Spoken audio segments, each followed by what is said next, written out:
Online లో లేకపోతే digital market లో లేకపోతే ఇప్పుడున్న సోషల్ మీడియాలో రాజకీయం ఎంత చెత్తగా మారింది అంటే, ఇప్పుడు నేను చూపిస్తున్న ఈ పోస్ట్ చూడండి.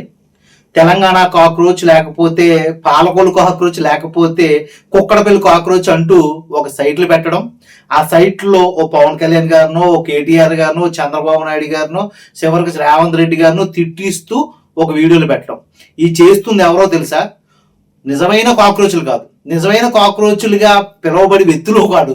వీళ్ళందరూ కూడా ఇప్పుడు ప్రతిపక్షంలో ఉన్న వ్యక్తులు అయి ఉండొచ్చు, లేకపోతే అధికార పక్షంలో ఉన్న వ్యక్తులు అయి ఉండొచ్చు. ఒకరికి ఒకరు పడకపోతే ఒక వెబ్సైట్ ని క్రియేట్ చేసుకుంటున్నారు, ఒక ఇన్స్టాగ్రామ్ పేజ్ ని క్రియేట్ చేస్తున్నారు. ఇదిగో ఇలా పెట్టి అడ్డమైన తిట్లు తిట్టిస్తున్నారు. అలా పర్సనల్ విషయాలు కూడా ఇలా పెట్టి తిట్టిస్తున్నారు. ఇది ఎంతవరకు సమంజసం? దీని మీద మీరేమనుకుంటున్నారు? మీ కామెంట్ రూపంలో తెలియజేయండి. ఇది మాత్రం మారాలి మన దేశంలో. ఇలాంటి చెత్త వ్యవస్థ మారాలని కోరుకుంటున్నాను.